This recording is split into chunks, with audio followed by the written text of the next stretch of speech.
This is Nick. This is Vinny, This is Steve. and you're listening to the No Sense Podcast.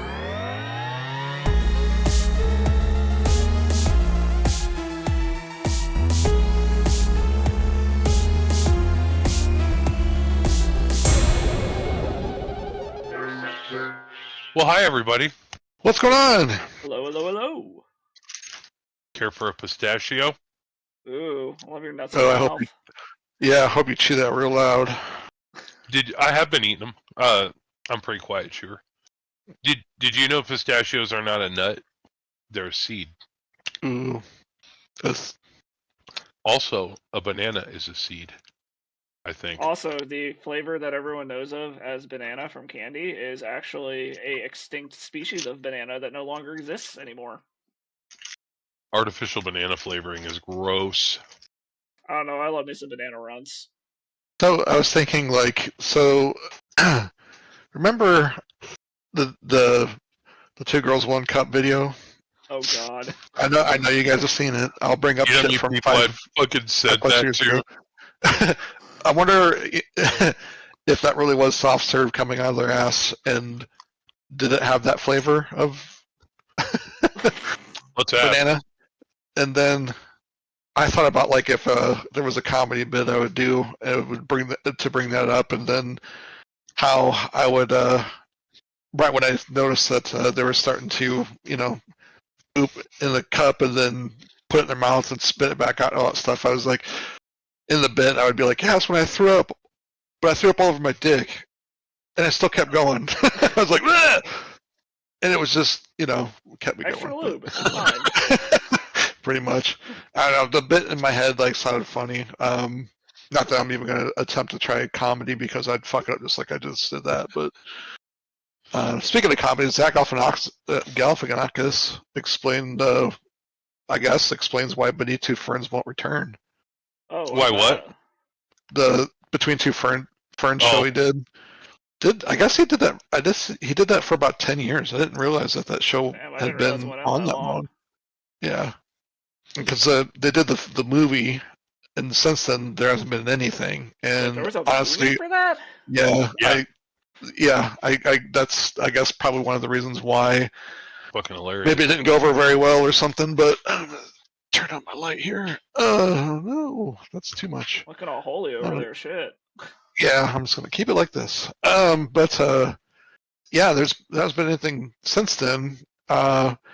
He gave recently while promoting his, I guess he's been doing a Netflix series and stuff, the gardening show, which I haven't started yet. It wouldn't work these days because we're living in meaner times, is what he said. He said he felt like we're kind of living in a meaner time, and he's not sure that totally it would work. He's like, I'm not sure if it would. Suggests that the audience is on the joke now, and maybe that's a reason why he wouldn't go back to the show. But I think the funniest show was when I think one of the funnier topics that when he was interviewing somebody was I think one of them was Brad Pitt. Fuck you, and just spit the gum out. My favorite one was Jennifer Lawrence when he told her she was off-putting, and she's like, "You need to be off-putting because you're fat." Yeah, It was funny. it was. Or there was the one episode I think he had Matthew McConaughey on there, and the whole fucking video set flooded.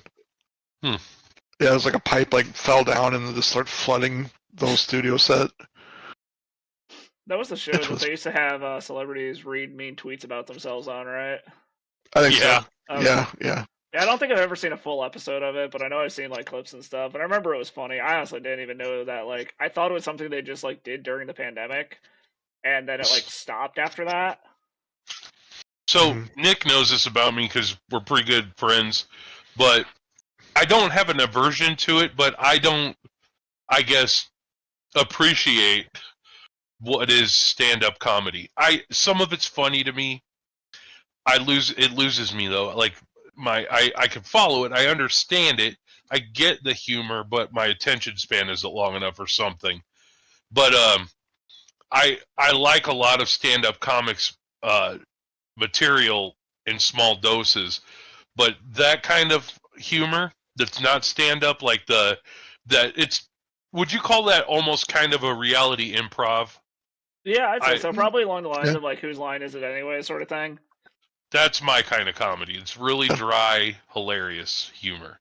I guess you'd probably just have to like find the right kind of comedy person, because there are some comedians out there that most of their bits and like their acts and everything are really dry, like British humor. You know, like what some of the TV shows are really dry, and I've mentioned a lot of different TV shows to people that you know, they have clients and stuff that have like gone back and like tried watching something. They're just like, it wasn't funny enough. You know, I don't know what it is. I was just like, this fucking show's hilarious. You know, I guess for an example, Black Books. It's a bunch of actors that was in Shaun of the Dead. There was that moment where they were walking, and there's that group of people that was basically like the mirrored version of them. They just looked different, Uh huh. but each character looked the same. But all the other people that was in that other group, it was all those guys were in this TV show called Black Books. A lot of those actors show up in like other movies that Simon Pegg and Nick have done. It's small characters and stuff, but the show's hilarious. But I think that would probably be more up your alley because it's a really dry sense of humor. One of the main guys owns a bookstore, and he like doesn't want to sell his books, and he just drinks wine all day and gets fucked up, and then starts.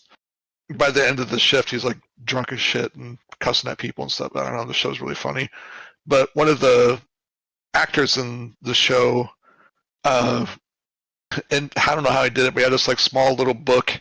It was the Book of Calm, where you like reads a page of it. It's supposed to calm you down and be like, oh, you know, like he was trying to do this, and like somebody knocked it over in his soup while he was at work, and he went to drink the soup, and it like he ingested, like swallowed the Book of Calm. While he's at the hospital, one of the other scenes, he pops up and he's like this godlike figure, and so he like says a bunch of the one-lines from the book and shit, like adding lavender to, you know, a bath or something and trying to relax and shit, and people are like, what the fuck? It's just like dumb sense of humor like that, but like really, it's really dry.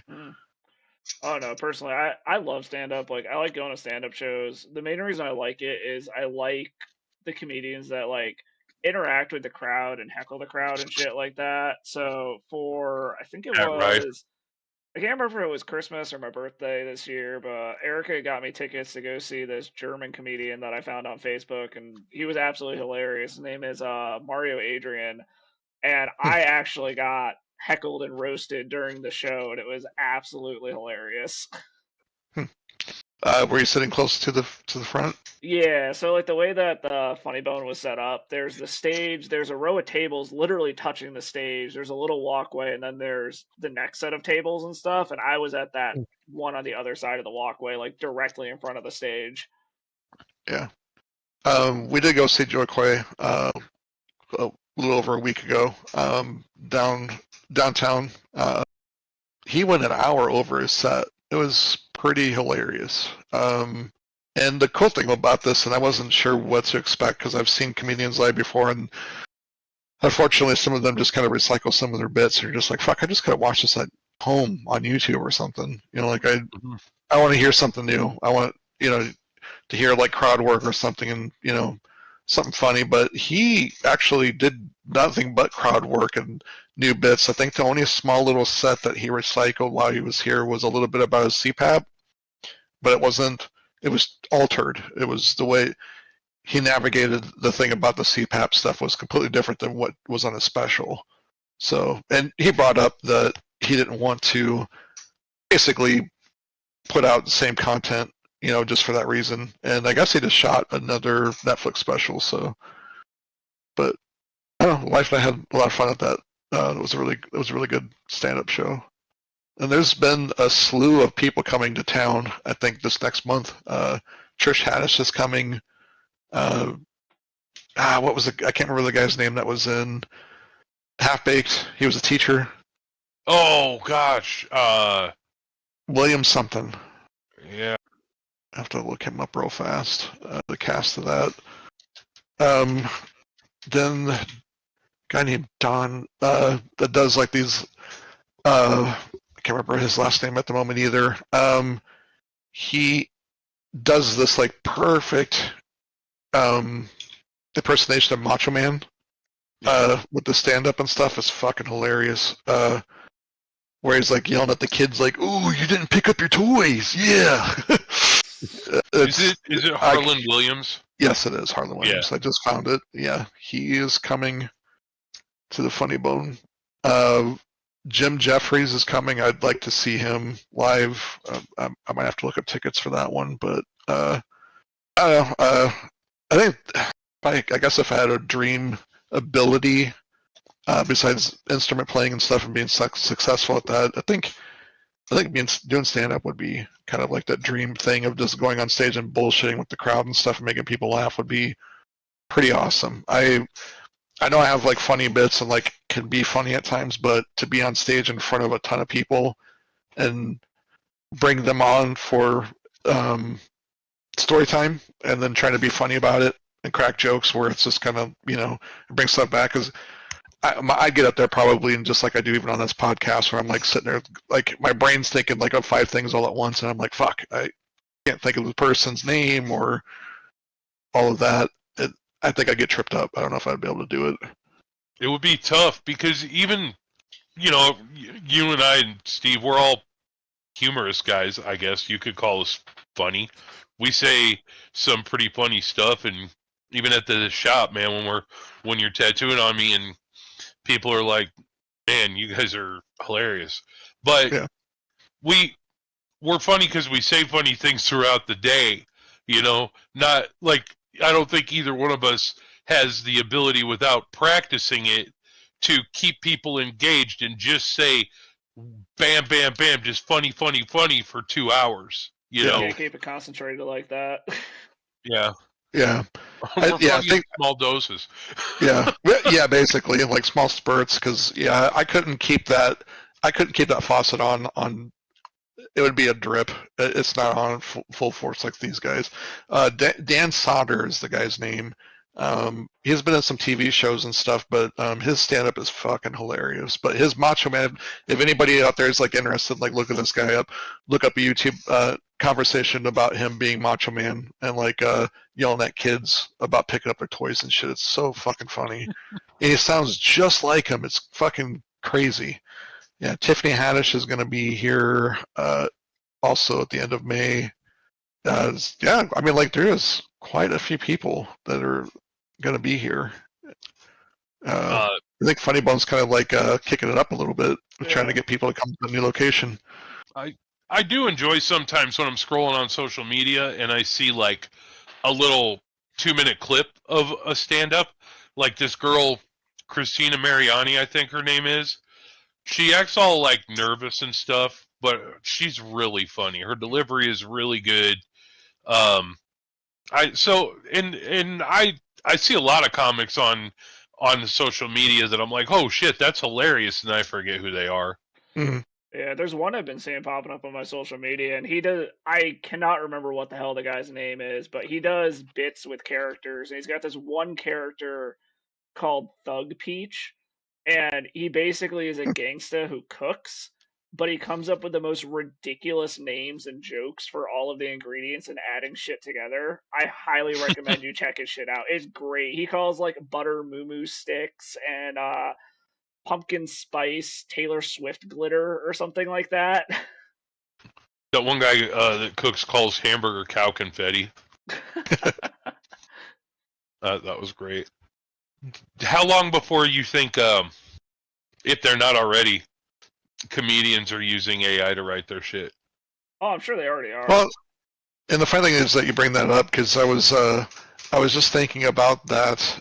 Besides, like some of the AI stuff that I knew that we're gonna probably like bring up and talk about, and I guess we can kick that part of the conversation up. But I was thinking about that. So, like, obviously, most of us are like avid listeners of podcasts and stuff. Most of the time, when I listen to podcasts, if I'm driving or like mowing the lawn and doing yard work, is mainly when I'm listening to podcasts and stuff. I've said that on here before, but I had to take it back to listen to some of the questions I have, and like it's weird to hear Rogan and what was his name? Dave. No, it's not a Dave Attell. Duncan Trussell. they bring up and like have a lot of conversation about AI stuff and everything.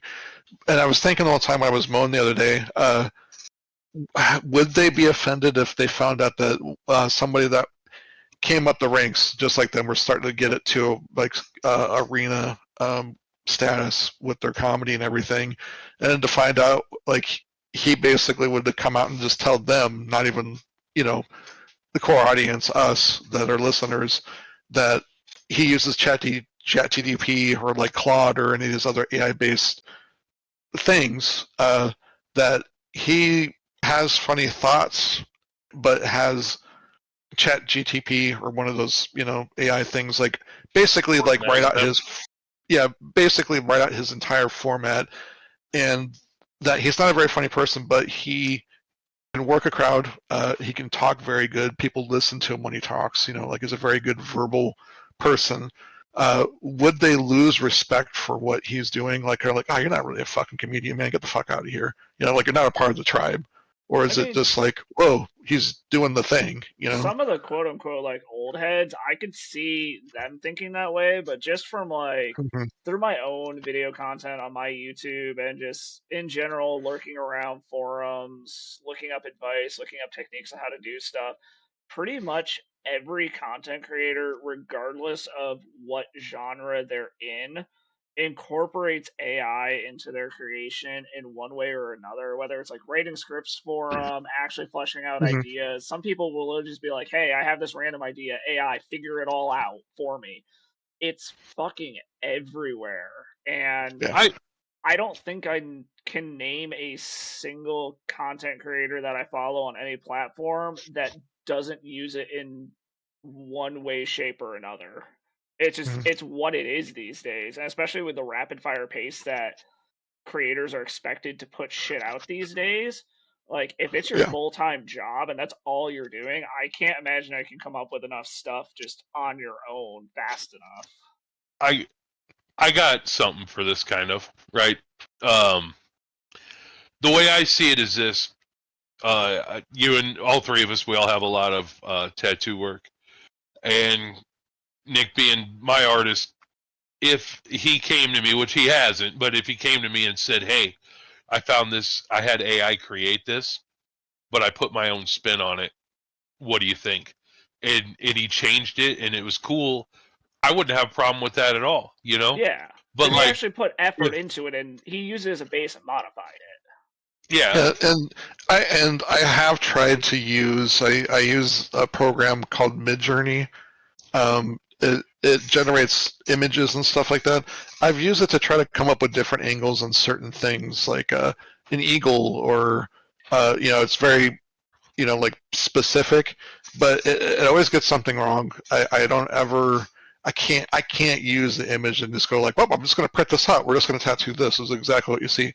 I've always had to alter something, but do I use it on every tattoo? No, I don't. It's mainly if I'm having like a stump or the person changed their idea on me, like on the fly, because it happens a lot. I have the thing that is becoming annoying. I guess I'll vent for a split second about that. I'm having an abundance of clients coming or messaging me and giving me their AI generated image and go like, I want this. It's like, well, that's cool that you used AI to like come up with the idea, but it's also what we always say in the business, like 5 pounds of shit in a 2-pound bag. There's too much information. We have to simplify it. I can't, the idea is great, but we've got to alter it again. But it's like, it's nice that they're giving me an example on like what they're wanting to do and stuff. But it's like, it's also kind of part of my job to get this stuff ready for you and what you're telling me that you want. But like, I like to tell people to like refrain from just using ChatGPT to like come up with an image idea, because it's also going to spit out the same content that other people are looking for. So a lot of those AI generated images are coming back the same as what everybody is bringing to the shop. It's a recycled thing that is just kind of like, well, this is what they probably want because everybody else is looking for this fucking thing. And So that's one of the issues too with AI. Like, I'll admit I'm unabashedly like anti-AI when it comes to it's going to replace us. Like, I'm fine with people using AI if they use it as a tool to help them Mhm. do what they're trying to do, not to replace all of the effort that goes into it. But one of the issues that we've seen with AI, and Brian is actually in the tech industry and he understands this stuff way better than anyone else I know because he deals with it on a daily basis. The way these systems work is they're self-feeding. So after a while, they're learning off of themselves, which is why we keep yes, seeing stuff getting recycled back into itself. And we keep yeah, seeing the same shit pop out of it all the time because it's literally taking from itself to create things. yeah. And there are some AI, like Claude is. I don't know if you guys mess with it, or I know me and Vinny here had a conversation about that particular AI. It forgets what you've talked about. It doesn't. Every time you shut it off and stuff, there's no memory to it. It resets every time. So I've So never like even if used you're Claude. I've messed around with ChatGPT, and then my job is trying to force me to use Copilot, and I use it at the absolute bare minimum. But mhm, I've noticed ChatGPT can remember things. Like, you're able to have saved conversations and come back to them later and build off of it. But if you're doing the free mhm. version, like, you can only have so many of them before it limits you. Yeah, same But with Claude. yeah, I've I never think you tried can Claude only before. Claude's awesome. You can actually talk to it, and it'll talk back, and it's almost like a British guy that's talking to you, very nonchalant. You know, it's kind of interesting to like have a conversation. I had a conversation with it just driving home the other day in my car with my car, and I just asked it random questions and stuff, and um, I think part of the conversation was him explaining like, hey, you know, like I can't remember this stuff because I won't remember next time that you start this conversation. But I think I tried using it later that night, and it said like you can only ask it like up to 8 questions for the free version. I think there's like a monthly fee if you want to use it unlimited. So if, like I guess if I was using it for and asking him to create an app, he couldn't do it. I was like, hey, I'm not allowed to do that stuff. You know, I'm not programmed to do that. But if you go back to text and stuff on that, it made the app I was talking about. It was a very So simplified, bare bones app, but it made it. so that's actually a big problem I was talking to Brian about in the programming industry right now. Is there's this thing going around called vibe coding. I don't know if you've heard of this, but apparently a lot of new programmers are literally just putting stuff into ChatGPT or Claude or whatever AI it is and having it write the code for them. And it's a Mhm. huge issue because they don't know what the code was. If they don't actually have the background to understand it, they don't know how to fix shit when things go wrong. And then you just have this code that sometimes it works, but nobody knows how or why or how to fix it if things go wrong. Yeah, yeah. I guess if you don't have, if there's no way for it to generate like, hey, I need to see the coded files and stuff that you created and stuff, and the things like, like we made that, but I can't go back because I don't have memory of that. Yep. You know, I know ChatGPT might have some recollection of that, but it'd be interesting to see that the thing was just kind of like, I'm not sure how to do that yet. Like, come back to me, and then you're kind of screwed with work going like, fuck, man, I didn't do it. The program did, you know.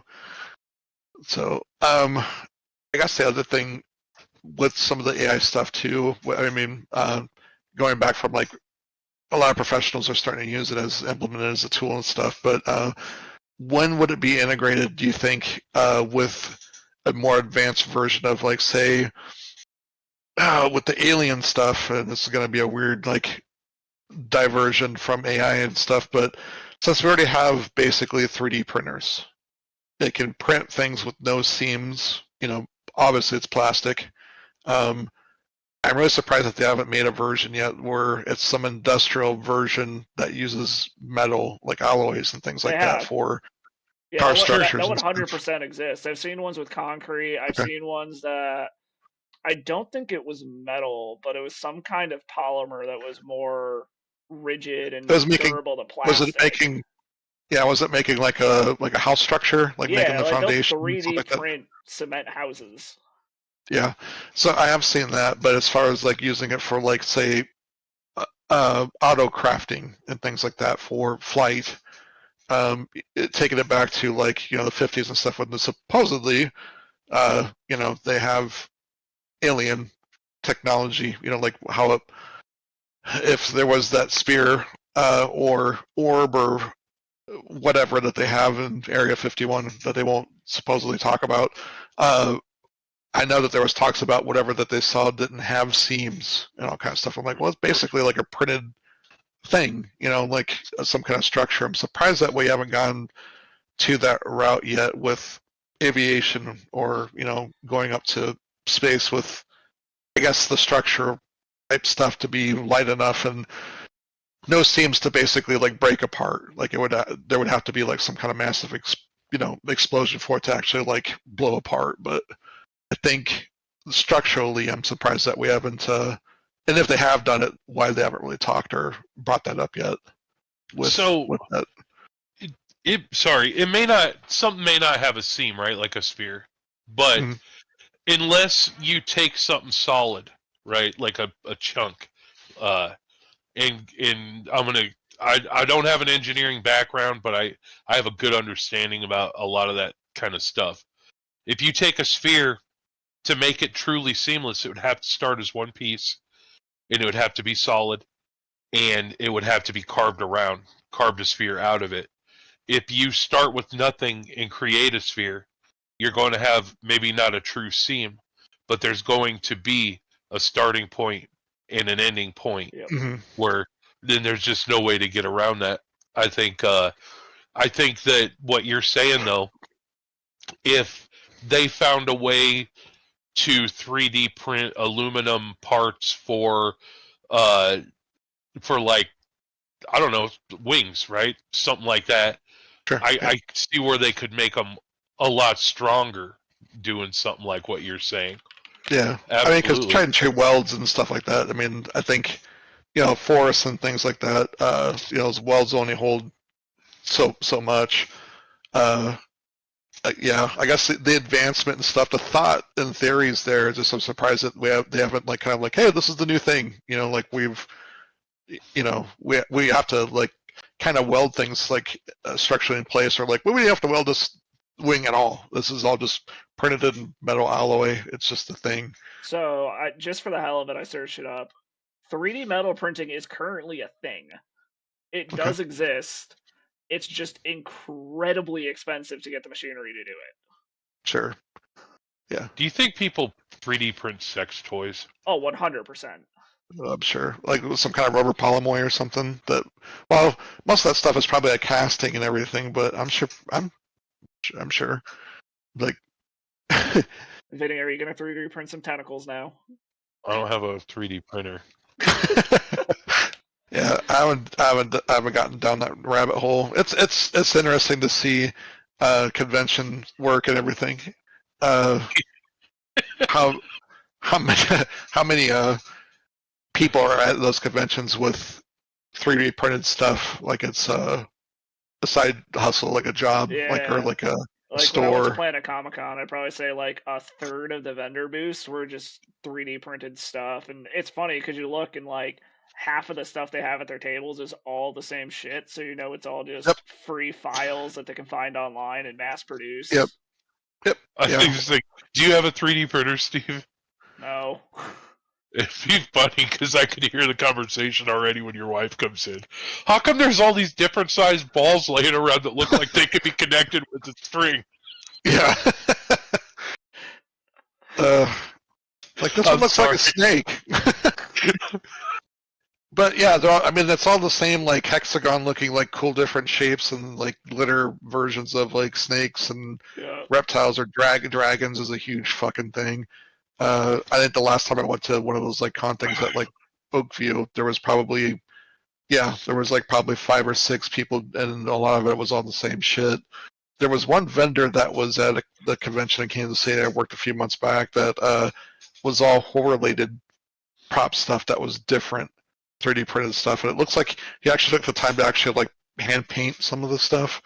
So they give that guy props that he actually was trying to do something different. I've seen like some cosplayers that do their own props with 3D printing, and then they'll like sand them and paint them, and that's super cool. And I give a ton of credit to them for that. But yeah, all the people that are just like mass producing the same fucking like fidget snakes and shit. I see about 50% of all the booths that have 3D stuff, printed stuff, have fucking 3D D&D dice. That's like the biggest thing. All dragons and 3D printed D&D dice. Yep. See a lot of that. Yeah. Are you guys going to the Renaissance Fair? Maybe. I haven't been to the local one since it was at this Iowa School of Death. That tells you how long it's been since I've been to the local one here. The last Ren Fair that I went to was a few years ago, and it was the Kansas City one. And I went to the one over at what is it, the Valas, where they have it, or is it Bellevue Berry Farm? Bellevue Berry Farm. Yeah, I went to that That's where one we're like going. 2 years ago. I actually got my Dark Link shield that's hanging on the wall from that one. That's cool. I was about to say, so I've always been kind of a big reader. I know with podcasting and stuff, like I've had like a lot of clients that they're like, oh, it's funny to hear that people say like, oh, I read this book and stuff, and I'm like, oh, cool, how many books did you read? And they're just kind of like, oh, well, I didn't really read it. I listened to it, an audio book. I've never done an audio book. I just did my first one, and the only reason why I did this one was because I found out that there was 8 books in this series. I was like, you know what? I think I'm going to give the audiobook a shot. Listen to it while I'm like, working and a bunch of other things. But I started the Dungeon Crawler Carl series. Fuck yeah. And the guy that voices it sounds like if Duke Nukem had like a kid that was just like him. That voice. Warbird guy that does Kronk from the Emperor's New Groove. Yeah, it's fucking hilarious. If anybody listened to it when you were tattooing me. Yeah. So I was going to bring that up and stuff. I had Steve when I was doing a session on him. That was just like a big section of the first book. Both of us like flew through, and both of us. It was funny because everybody was like looking over us, and we're just fucking dying laughing listening to this book, and it's really good. Actually, I got the second one and listened to that through its entirety. The first book was really long. The second book, I can tell, was a bit shorter. So for all of our listeners who have never heard of this series, the best way that I can describe it is Dungeons and Dragons meets Borderlands. Yeah, in a digital world.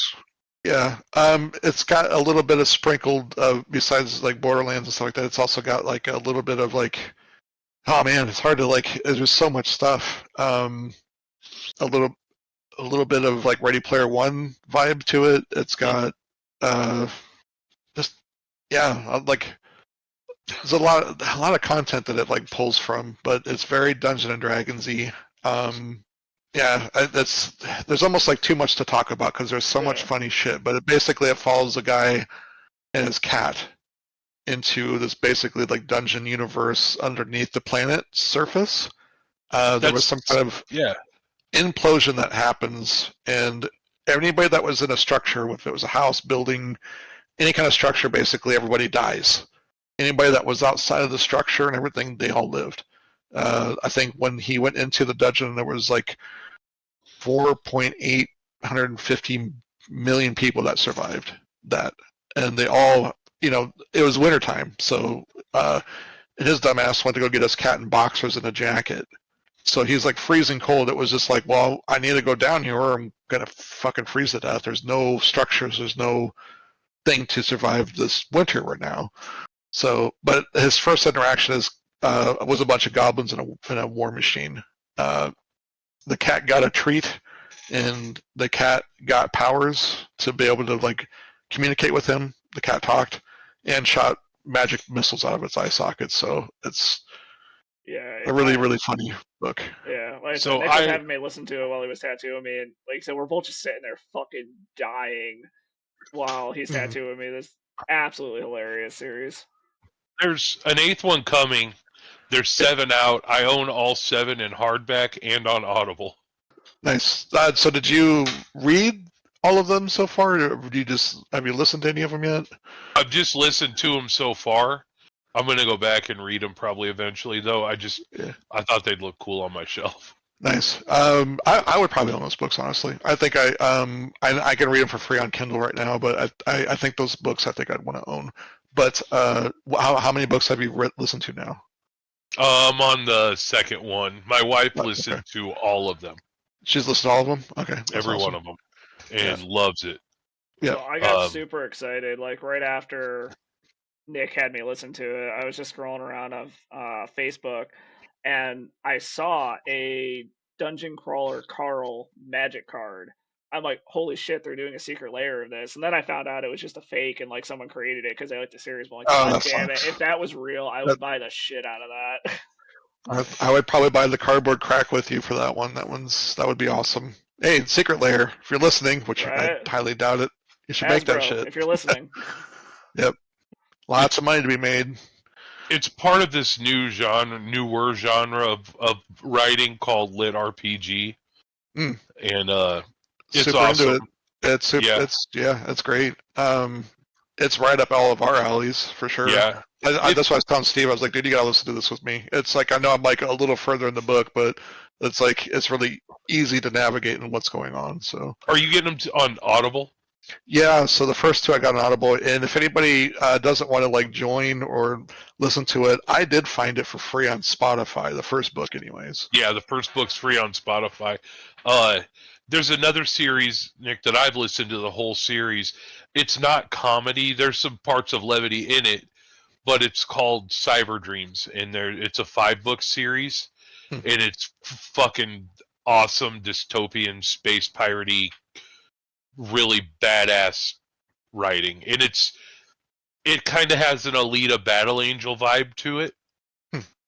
But you should definitely check those out. The first one is Electric Angel, and Nice. it's pretty awesome.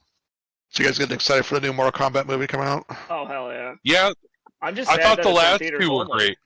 Yeah, I'm super excited for it. I'm a huge Mortal Kombat fan. I know they're not good movies from like if you want a well-written movie, you want a good story, it's not. Mortal Kombat is there because you want to see badass fight scenes and you know the actual acting is going to be cheesy and the story's going to make no sense, but I absolutely love it anyways. Like I loved the original 2 back in like what the 80s and 90s.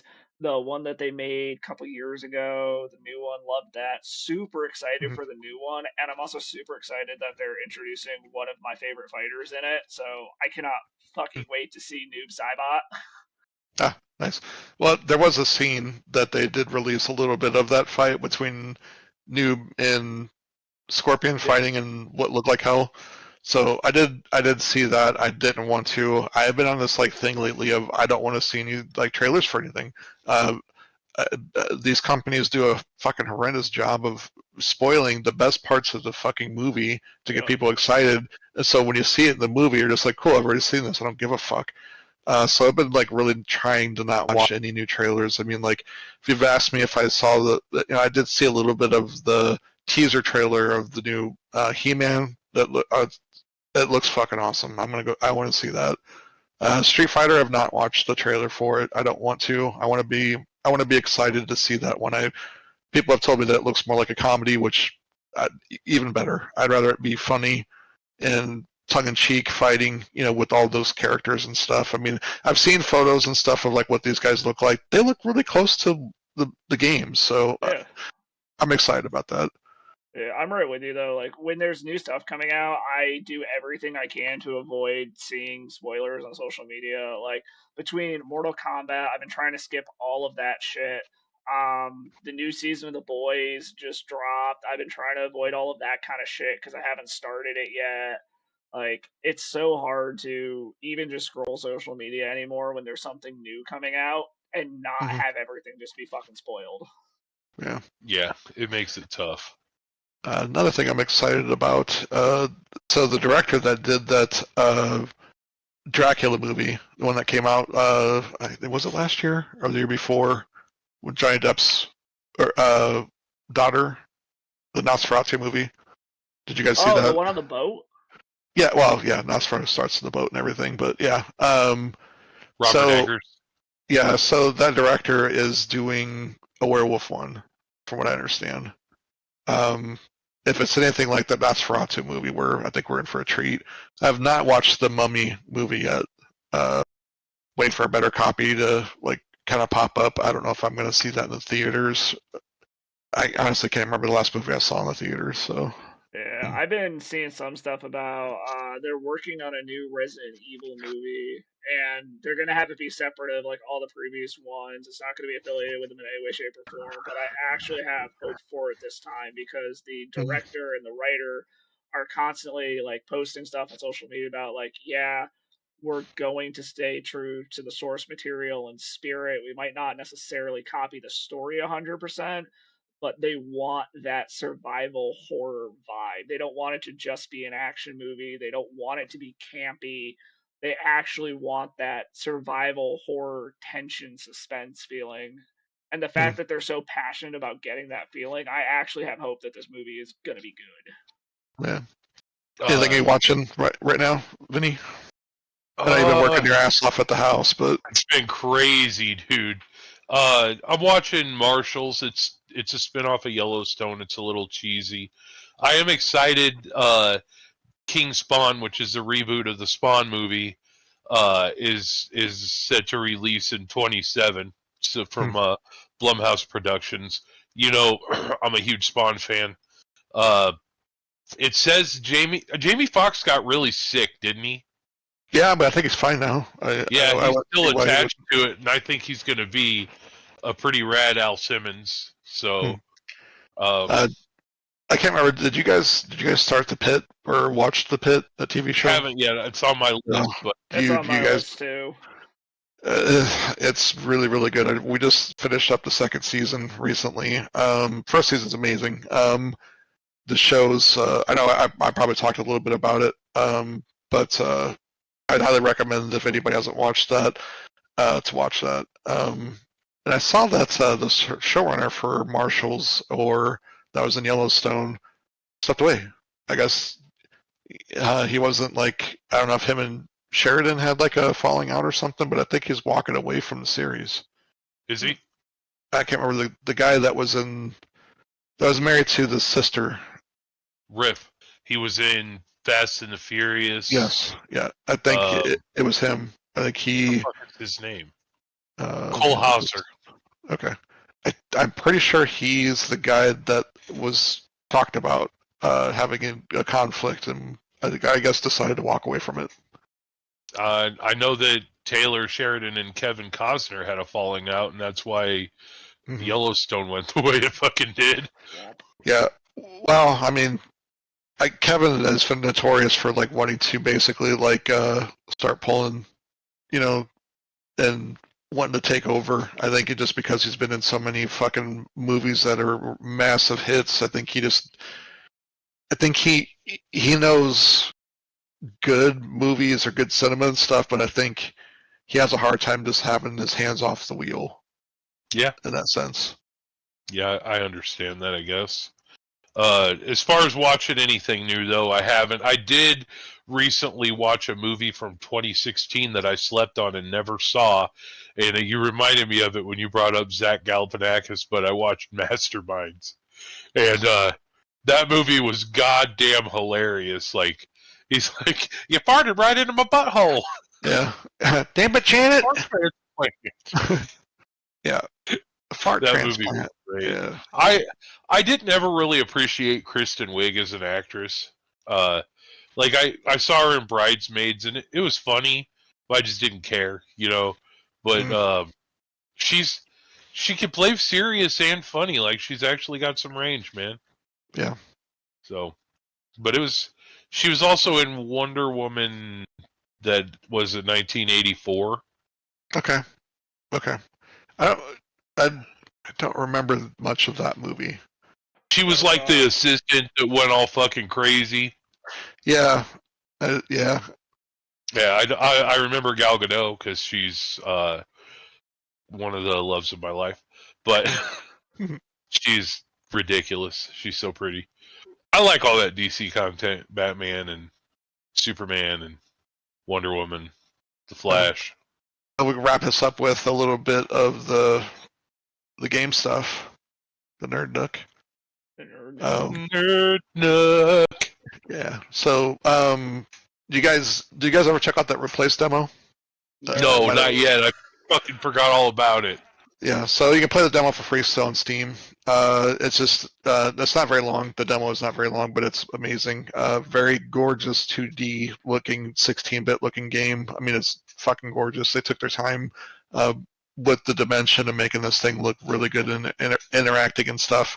It's almost like a beat 'em up. Like think of like Arkham with some of the fighting style and everything on a 2D platform instead of being 3D. I'd highly recommend it. It's full price is $20 on Steam. It's I don't know. It's a fucking amazing game. That's one of the newest games I've been playing lately. Besides, I'm still grinding on Battlefield and stuff. I know I will be getting the new Forza when it comes out this next month. So I'm looking forward to that. That's all going to be in Tokyo or Japan and stuff. So, but I'm you downloading guys, it now. yeah, you guys playing anything new or? Not really. I mean, I was playing Berlin Gnomes with you guys, and we'll figure out getting that gameplay up. So, listeners, if it's not up before this, keep a lookout. We're just having some technical issues getting the episode to post, but I've been playing that with you guys and with my neighbor. And then most of my attention lately has been I finally convinced Erica to get a PC to start being able to game with us.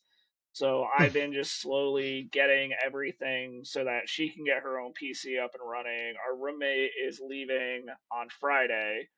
So once she moves out and gets her desk out of my office, we'll get Erica's desk all set up and get her PC set up and actually get her to start being able to game with us. So I've been doing a bunch of research into like multiplayer PvE cooperative style games because she always complains like I'm not a gamer, I'm bad at video games. And it's like, okay, well, let's play games that we work together so then she doesn't feel like we're against each other, that she hasn't been playing as long as we have, that she's at a huge disadvantage or whatever. So I've been just sending tons of those style of games to like her and our neighbor, just trying to get a list of games to play once we actually get her PC up and running.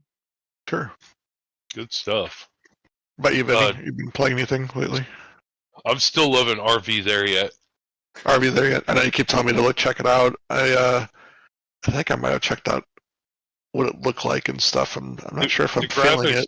Look pretty similar to Berglund Gnomes, Okay. but it's really fun, man. So the premise is you start out at this campsite, you and your buddies or whatever, and you got this RV and you got to drive it out of the campsite. Well, there's shit that breaks on it and you have to fix it, and you might get stuck and you have these winches that you can pull out, but in the meantime there's snakes going around trying to get you, and like these giant ass hawks can come down and just snatch you up and take off with you and kill you. Like it's really funny, and it's hilarious, man. It's a riot. And Vampire Crawlers, I did pick up that. It's not really a direct sequel to Vampire Survivors, but it's like a deck building different version of Vampire Survivors. It's $10 right now. It's a turbo wild card. It's like a turn-based deck builder, but with roguelike elements. And it's all the stuff from Vampire Survivors if you guys haven't checked that game out yet. Oh, but, if you like that style of game, there was one, it's a little on the older side, but I saw a playthrough of it. It's called Inscription, and it looked badass. If you like the deck builder roguelite style games, it was super, super cool. Yeah, I've played there's a free demo for that Vampire Crawlers if anybody is interested in seeing what we're talking about here. There is a free demo for that on Steam. I'm not sure if there is one for like PlayStation or Xbox. Sorry guys, but majority of the stuff that we're bringing up anymore just seems like it's a little bit more PC based. I still have my PlayStation and my Rogue Ally X. That's all basically like I'm pretty much converting over to PC again. I'm gonna keep my PlayStation just to have some certain games on that, but I don't know. Even seems like the way that the industry is going, even like Xbox and like PlayStation, seems like they're kind of almost like taking a step back on making consoles in the future. That's like this next one's gonna be kind of it. There's no. I've read a lot of stuff about that. How like the next gen consoles, what they're planning on is basically like that's gonna be it. It's mostly gonna act almost like a streaming hub sort of thing, and Mhm. that they're going to essentially just outsource the computing power and the actual tech side of it to like Yeah. server and data center sort of stuff, and you just Mhm. stream the games to the console so that you don't have to like buy new consoles all the time. Whenever there's a new upgrade to tech or something like that, they just upgrade their server bases and their warehouse thing with the tech, and then it just streams to the console. So yeah, I've read a bunch of stuff about how this next generation might be the last like physical consoles going forward. Which it's a cool next step, but it's I think for a majority of the nerd in us that like to have a thing, we like to collect the thing. I mean, I still like getting That's physical going copies of away. games over downloading stuff. Like when I buy something for the Switch, I want to get the little cartridge. I don't want to download it onto it and just have it on the hard drive. I still want to be able to plug the physical cartridge in. Yeah, that's the main reason why I'm keeping my PS5 out. The PS6 would have to be like a huge like holy shit, I need to get that. But I would also it would have to have a disk space. Like I just like having. I know like all my PC stuff and everything. If like internet and stuff goes down, I know I can't fuck with that. So I'm gonna revert back to going to my PlayStation with my disc because I can still play that shit. I do have single player games where I don't need to go online with it. So, but yeah, it's Like I don't know. I'm a big fan. Just keep your physical games of everything, because if they Yeah, discontinue and you can't download it anymore, you still have the physical copy to be able to just pop in your console and play. yeah, yeah, and yeah, Vinny's there we go. Soul Soul Reaver. Soul Reaver. Yeah. So and Vinny's like gone back into the deep end of like getting older consoles and like old games and stuff like that too. So Clear back to Famicom. yeah. I still need to get my old Legend of Zelda cartridges from my brother. When he moved out, he took our N64 and all the games, and like I had a gold cartridge of Ocarina of Time and Majora's Mask, and I really need him to send those to me. Like I want to have my physical copies back again. You only get so much of the feeling when you're trying to play it on an emulator. I want to hold that janky N64 controller again and play. So I just bought or got for Christmas the Analog 3D, and what that is it's an N64 that actually it's not a ROM dump. It plays the cartridges, and it has Bluetooth controllers, and it has HDMI, and it's fucking cool. I also have the Analog Turbo Duo that plays TurboGrafx 16 and PC Engine, like the HuCard and the CD. And also I have the Analog Pocket, which is the Game Boy, but it plays the cartridges, Game Boy, Game Boy Color, Game Boy Advanced, and it's got the emulators on it too for Nintendo, Super Nintendo, and all that. And it has a dock that you can Bluetooth the controller to it, and when you plug it into the dock, it'll come up and you can use it as a console for your television. It's pretty awesome. But the thing I just held up, you can't really see it. And I'll tell everybody, like Nick said, I'm remodeling my house, so I have a lot of remodeling stuff laying around. So I have my awesome office blurred right now because I got so much bullshit in here. But so it made it difficult to see. But I have for Nintendo Switch, it's the Soul Reaver Legacy of Kain series, Soul Reaver 1 and 2 remastered. And I bought it from Limited Run over a year ago, and I just got it. And I paid like $148 for it. And I looked it up on eBay, and it's going for between $400 and $600 right now. But it comes with a lot of extra stuff. So I might, as some side content on here that we can add to our channel, I hate to rip it open, but I didn't buy it to sell it. I bought it to fuck with it. So I think maybe I'll unbox it. Nice. And unboxing videos. I also got the Terminator 2 No Fate. And that was a gift for my birthday last week from my brother-in-law, my bro-lo. And he got me the one that has it's the collector's edition with the cloth flags. It's got the big like token, the metal Terminator 2 token. It's got it's just fucking awesome, man. It's No Fate Terminator 2, and that game's also on Steam, and it's relatively cheap if you guys want to check it out. But it's pixelated art, and it follows the actual movie. You know, like it has Sarah and John Connor and in the actual Terminator and stuff. Like it's really cool. Nice. Hey, man. Well, I think that's about time for today. Yeah, I think so. Guys, man. I gotta go get this. Sorry, I gotta go get this closet door hung. So I gotta go. Wish me feed my luck. Fat ass. all right, hey everybody, it's been awesome. This is a pretty fun episode for sure. Keep watching. We're gonna keep dropping more content. We're getting some more tech stuff worked out, and I think that's always going to be a struggle, but we're getting it. So thanks for checking us out. Any questions, comments, concerns, email us nosenspodcast25@gmail.com. That's no sense with a C instead of S. So check us out on TikTok. You know, all the usual suspects there with social media, and don't forget to check out our Spotify, Apple, YouTube channel, all that stuff. PP touch. Keep in touch. Later, everybody.